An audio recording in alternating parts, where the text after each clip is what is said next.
Santiago, hace un mes me parece que fue la encuesta Ómnibus número 2, ahora está la número 3 ya circulando. ¿Hubo alguna diferencia sustancial entre las dos encuestas en el comportamiento del electorado? Varias, y me parece que nos dicen estas diferencias algunas cosas importantes acerca de cómo se está comportando el escenario político ecuatoriano actual. En primer lugar, lo que tenemos es que si solamente comparamos noviembre con diciembre, lo que tenemos es 7 puntos menos de personas que no escogen a un candidato en la simulación de voto para presidente. También tenemos una variación de algunos candidatos y algunos no, también, que eso es importante, ¿no? El candidato Andrés Arauz, que tuvo 23%, se mantiene en el 23%. El candidato Yacu Pérez, que tuvo el 13%, se mantiene en el 13%. Y esta es la primera vez que medimos a Álvaro Noboa, que obtiene el 11%. Mientras que la candidatura de Guillermo Lasso, que tuvo el 20%, había tenido 22% en octubre, obtuvo 20% en noviembre y tiene 14% en diciembre. Ahora bien, ustedes hicieron, como para ir leyendo bueno, primero veamos primero la encuesta, veamos el resultado de la encuesta, por favor, Esperancita, para poder compartirla, donde vemos las barras. Andrés Arauz tiene el 23.3, Guillermo Lasso el 13.9, Yacu Pérez tiene el 12.8, ahí está. Justamente ahí venía mi pregunta. ¿A quién le está quitando intención de voto la presencia de Álvaro Noboa? A ver, esta es la gran pregunta que nos han hecho, y a mí me parece que no podemos asegurar nada así concretamente de una manera absolutamente segura. Sin embargo, lo que tenemos son las evidencias empíricas de lo que nos dicen los estudios. Y tal vez ahí, si les parece, podríamos mostrar el cruce. El siguiente, ¿no? El siguiente, más bien el siguiente. El gráfico de las líneas. El siguiente gráfico, correcto. Vamos a la siguiente, por favor. Ahí vemos cómo se han presentado algunos cambios. El tracking, eso. 3 encuestas, ¿no? A ver. Ahora, es importante decir que son 3 encuestas que son comparables porque tienen la misma metodología. Entonces, si tenemos la misma metodología, hemos hecho las mismas preguntas, tenemos una muestra similar, equilibrada para todas las provincias de la costa y de la sierra, podemos establecer una comparación. La línea punteada son las personas que no escogen a ningún candidato y vemos cómo ha descendido 7 puntos entre noviembre y diciembre. La línea naranja son los que escogen a Andrés Arauz como su preferencia de voto y estaba en el 19, luego sube al 23 y se mantiene en el 23%. Y la línea azul es los que escogen a Guillermo Lasso, que estuvo en el 22, luego bajó al 20 y ahora está en el 14%. La de roja es Yacu Pérez, 11, 13, 13 en esa línea de tiempo, y finalmente el punto amarillo ahí, porque es la primera vez que se le mide y por lo tanto no tiene una línea, es Álvaro Noboa, que está en el 11%. Claro. Obtiene en esta encuesta el 11%. Podemos ver el voto duro, ¿no? Me parece sí, no, por favor, sí, adelante. Sí. La primera es que esos candidatos, yo pienso que esos 3 candidatos que están 14, 13, 11, están dentro de una misma banda. Acordémonos que la banda de error de la encuesta es más o menos 2, para ponerlo más claramente, ¿no? Eso quiere decir que un porcentaje que tiene el 10% puede ser más 2 o menos 2. Entonces, esas 3 candidaturas están por ahí. Pequeñas variaciones en la metodología, en la cobertura de la muestra, y todo eso podría cambiar el orden de las candidaturas. Entonces, ¿qué podemos decir en este momento? Está en primer lugar de intención de voto en esta banda del 20% Andrés Arauz, y los otros 3 candidatos están en esta banda del 10%. Y ahora podemos tal vez volver uno antes para hacer una pequeña referencia a los otros candidatos, que también es importante.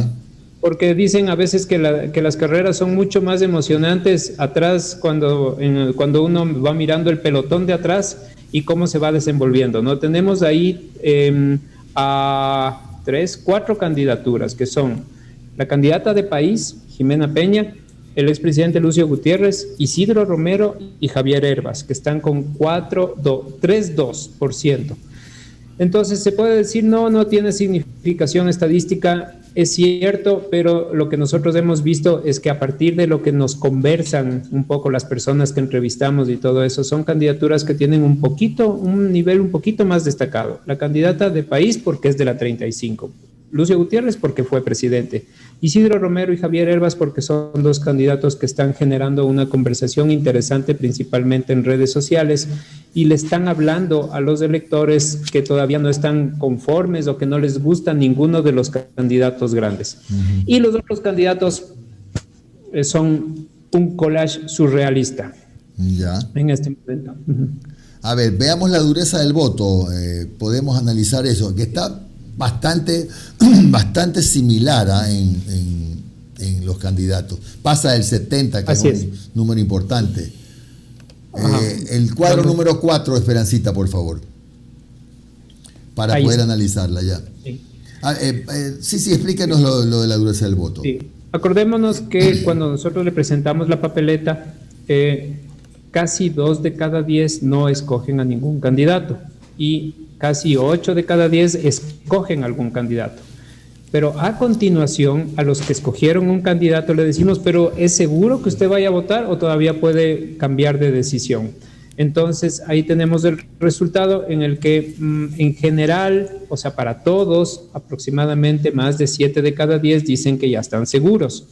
Cuando cruzamos cómo votó versus los que dicen si están decididos o no están decididos, eso es lo que nos marca la dureza de votación. Mayor dureza, la de Arauz Rabascal, casi 80% de los que votaron por él dicen que ya están seguros. A continuación le sigue Noboa, 77% dicen que están seguros, lo cual es interesante porque ¿qué pasa si es que Álvaro Noboa finalmente no es calificado? Estas personas que dicen que están seguras, ¿qué van a hacer? Habría que ver eso, ¿no? Y después viene Yacu con el 72% y Lazo con el 71%. Esto también quiere decir que hay casi 3 de cada 10 personas que escogieron a Guillermo Lazo que podrían cambiar de opinión.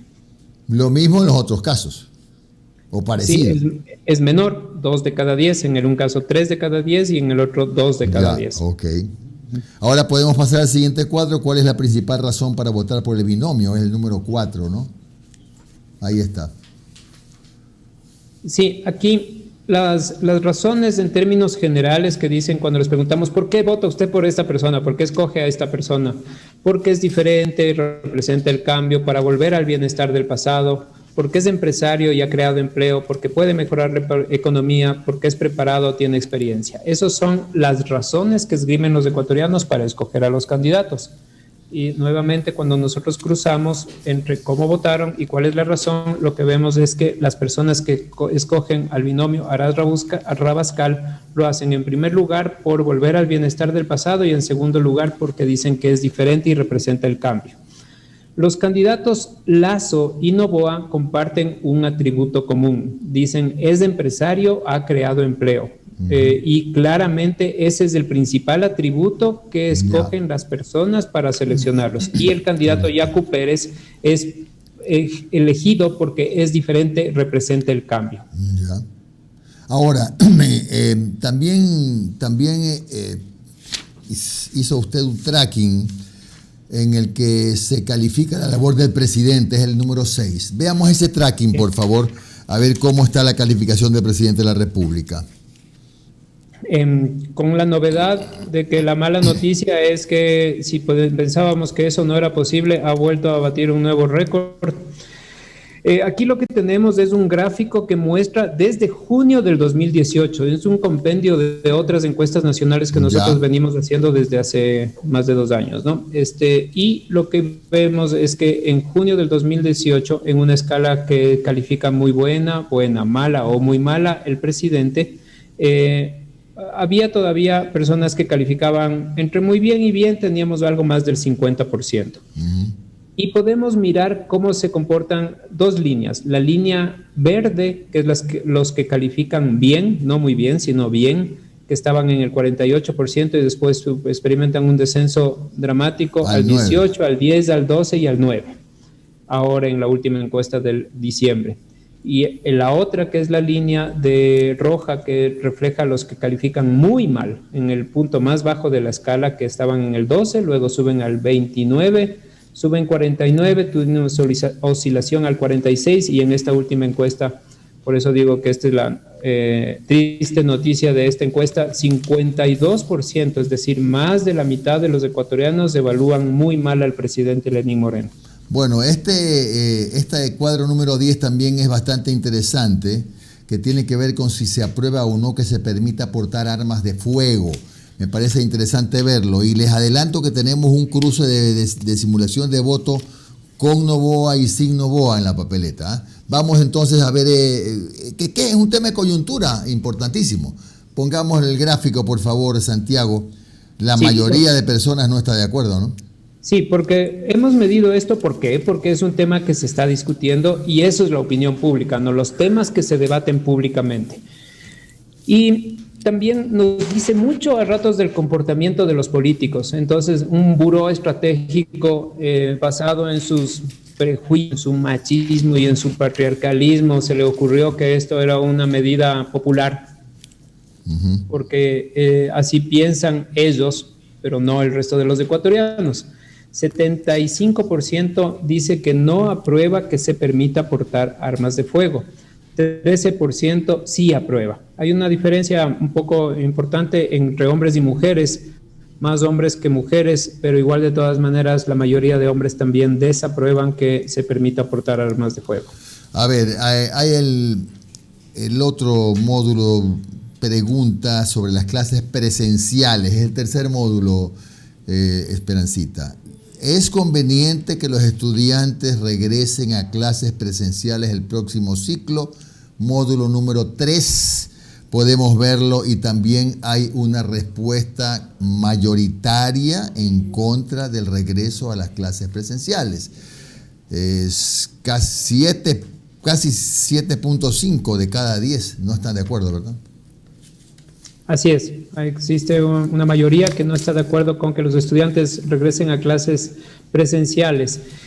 Sin embargo, también, nos pareció bien interesante mostrar en este cuadro que vemos por edad, por grupo de edad, los de 16 a 19 años, 35% de este grupo de edad considera que ya es el momento que los estudiantes regresen a clases y el 31% de los de 20 a 29 años. Alguien me hacía la reflexión, es que los que están entre 16 y 19 años son los que este año se van a graduar y necesitan estar con sus amigos, con sus compañeros. Creo que son cosas que hay que respetar también, ¿no? Sí, es parte de nuestra naturaleza humana, la sociabilidad, y probablemente hay una demanda. Y creo que esto amerita mucho para pensarlo bien, para pensar cómo tomar en cuenta estos factores, ¿no? Claro. Y si es que tenemos una buena comprensión de los hábitos, de las inclinaciones de la gente, se puede pensar en políticas educativas y políticas públicas que consideren todo este tema, ¿no? Yo agregaría, Santiago, que también puede haber una parte importante de ese grupo, que es grande, que quiere regresar a clases presenciales porque no son lo mismo las clases virtuales, porque ha sido un poco un experimento este año, un poco a las carreras, y dicen que no sacan el mismo provecho a las clases virtuales, ¿no? Puede ser razón también. Y a esto sumado además con las dificultades para la conectividad, sobre todo de los hogares más pobres, y también de las dificultades que ha habido con respecto a todo lo que ha sido la teleeducación. Entonces, bueno, hay todo un tema de debate. A ver, la última. Hay un cruce, le pasé esta mañana a mi querida Esperancita, hay un cruce que se llama voto simulación versus podría votar, es decir, con Noboa o sin Noboa en la papeleta. Eso sí nos gustaría que nos explique. Sí, esto es un poquito más complejo, les pido disculpas por eso, ¿no? Porque lo que tenemos en la columna izquierda son los que, cómo votaron en el ejercicio de simulación de voto, en la columna izquierda, ¿no? Entonces, los que votaron por Arauz, por Noboa, por Yaco.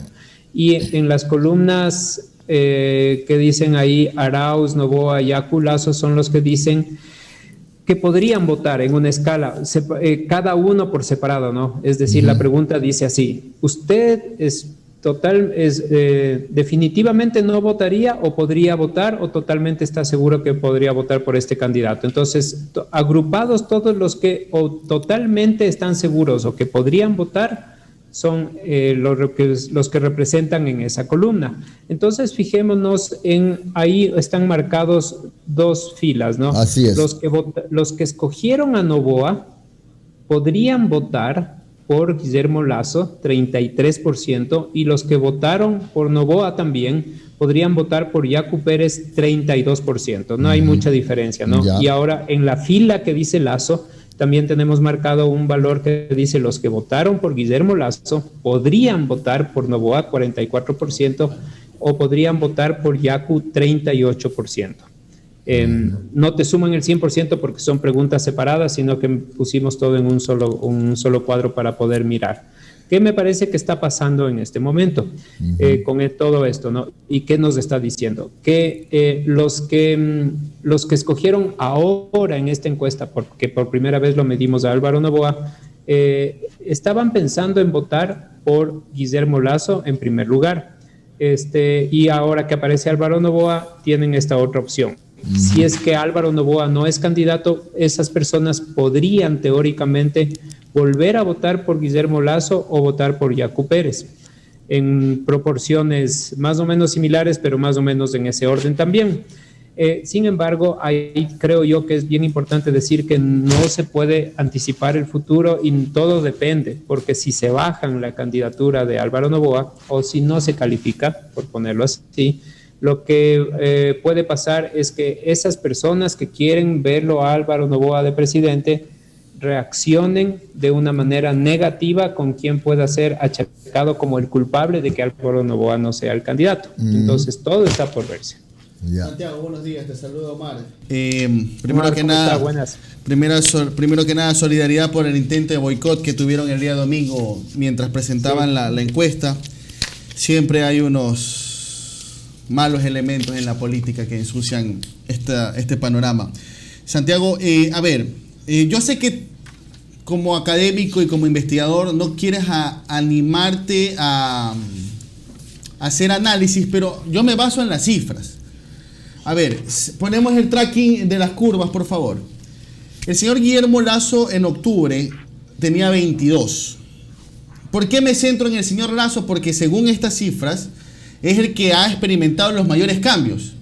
Porque por último, Arauz está estacionado, digamos, en 23%, y lo mismo que Arauz, que Yacu Pérez, que está en 13%. Y los indecisos también. Y los indecisos. Ahora, te tengo dos consultas. Uno, ¿es la entrada de Álvaro Noboa lo que provoca esa caída de 6 puntos de Guillermo Lasso entre noviembre y a diciembre? Y segunda pregunta, ¿es estos 22% que tú me hablas, ese es el grado de indecisión que ustedes detectan en el electorado? Sí, muchísimas gracias primero por la solidaridad. Yo lo que quisiera decirles a todos los enojados y que se ponen ahí turbulentos con respecto a la publicación de las encuestas, un mensaje así muy tranquilizador. Gracias por sus comentarios, por sus críticas. No pasa nada. Esto es una encuesta, no les estamos causando ningún daño ni ningún mal.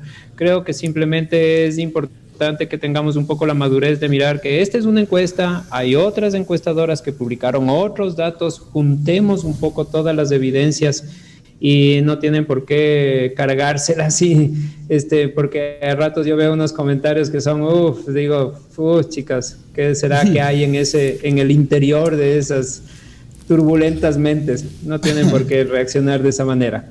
Con respecto a lo de el descenso de la intención de voto de Guillermo Lasso, sí, y quiero recalcar que dice, todo parece indicar que sí, efectivamente, el aparecimiento, porque lo que vemos que empíricamente lo que tenemos en este momento es que en este cuadro aparece por primera vez un candidato que antes no estaba, Álvaro Noboa.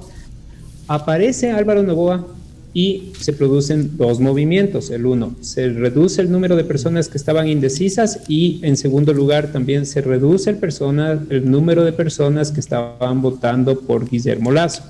Entonces, conclusión lógica de esto es efectivamente la candidatura de Álvaro Noboa podría afectar a la candidatura de Guillermo Lasso. Eso es en primer lugar. Pero eso con respecto a lo que ha ocurrido de antes a ahora. Ahora, ¿qué puede ocurrir de aquí en adelante?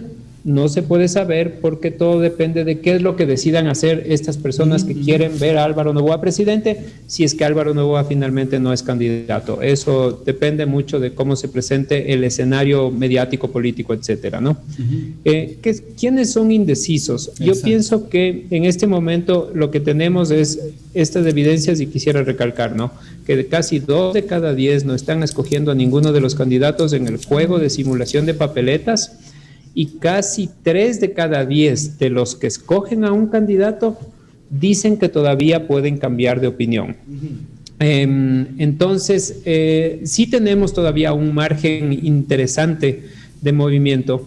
Y yo por eso decía que si vemos que existen estas variaciones de un mes a otro entre las candidaturas que están más arriba y también hay este pequeño grupo que aparece abajo, que tiene intenciones de voto más bajas, pero que de todas maneras ya comienzan a diferenciarse del pelotón.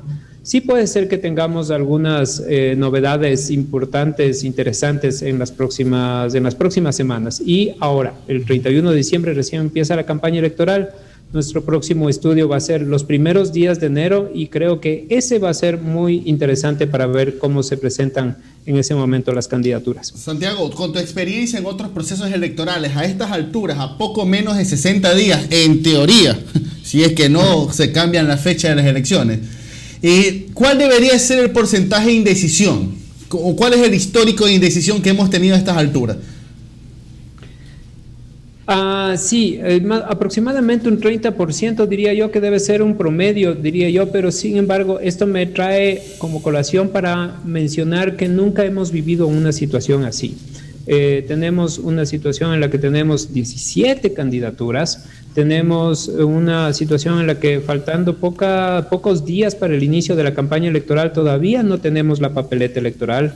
Eso es un tema sumamente complejo para nosotros quienes hacemos investigación social. ¿Qué hacemos? ¿Le ponemos? ¿No le ponemos? ¿Cómo hacemos la papeleta? No tenemos un modelo de papeleta al cual regirnos. No sabemos cómo va a ser la papeleta para asambleístas. Eso es otro tema, inclusive mucho más complicado. Entonces, creo que estamos en una situación inédita y que no se puede comparar con lo que ha ocurrido históricamente. Esto es una especie de un collage surrealista en el que la realidad aparece fragmentada y nunca antes habíamos visto esto. Por ejemplo, en la elección del 96, cuando se enfrentaban Nebot Bucaram, era fácil diferenciar ricos contra pobres, que era más o menos como presentaba Bucaram, ¿no es cierto? Ahora no tenemos algo tan claro, es muy difícil.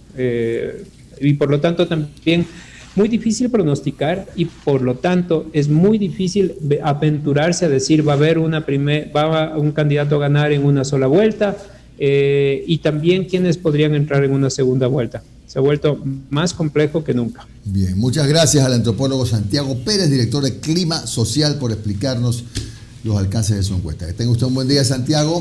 Muchísimas gracias, Jimmy Omar.